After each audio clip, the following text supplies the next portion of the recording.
I am who I'm meant to be. I am who I'm meant to be. Over and out again. My future needed clarity. Hey, what's up guys, this is Anki here, and today I'm gonna make a video about my late Retina MacBook Pro which I bought in January of 2014. So basically it's been a while since I've been using this laptop. So it's 2020 now, it's been 7 years, and let's see how it performs in 2020, and let's talk about what are the things which are going good and the things which are not working. Okay, so let's talk about the design. The 15-inch MacBook Pro design still remains one of the best in class when it comes to the build quality and finish. It features the same silvery aluminum finish in the same slender body adorned by the same white Apple logo on its cover.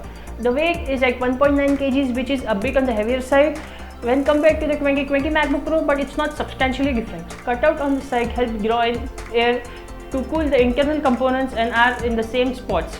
Connections continue to be excellent, counting the system's HDMI port, headset jack, card reader, 2 Thunderbolt ports and 2 USB 3.0 ports, one on each side. Moving on to the display. The Retina display is a display which has high enough pixel density that the human retina can't distinguish individual pixels, and was first introduced as a cutting-edge technology together with the iPhone 4. This display still remains one of my favorite when it comes to brightness and color. It lets you choose different color profiles and gives a lot of freedom to the users. So speaking about the performance of this machine, it's been 7 years, so it's a bit outdated, but still this computer performs really well. This specific laptop has a Intel Core i7 4880HQ, which is a high-end notebook CPU with 4 cores and a nominal clock of 2.3 GHz. Intel specifies a maximum turbo boost of 2.5 GHz and a KDP of 47 watts. Performance in this machine still remains okay. I mean, yes, it's okay because you can still get your work done. This computer will still render your videos. It will still perform like any other computer, like obviously any other Mac. It has 16 gigs of DDR3 RAM, which is running at 1866 MHz, which is plenty for everyday tasks such as web browsing. Keyboard and trackpad. This particular laptop has a black chiclet keyboard which can convince us in every respect with precision, pressure points and convenient feedback.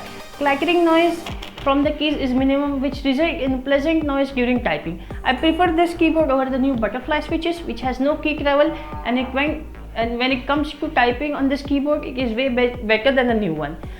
The keys are backlit, which makes them visible while typing in low light. So talking about the thermals on this computer. I know this computer is 7 years old, but it still heats up a lot. Like, I have had issues with this computer when I was rendering a scene, and this computer would heat up so much that I had to actually close the particular task or particular render which I am doing, and it actually used to freeze the whole computer, and I had to restart the computer. So basically I found this solution like a few years back on this. So I basically changed the thermal paste to this Cooler Master thermal paste, which had improved the performance a bit, but then yeah, it's still not that great. So basically right now I am still using this computer, but I don't actually render and create stuff on this. This is just for daily web browsing, writing up some scripts or like just doing some basic work. That's it.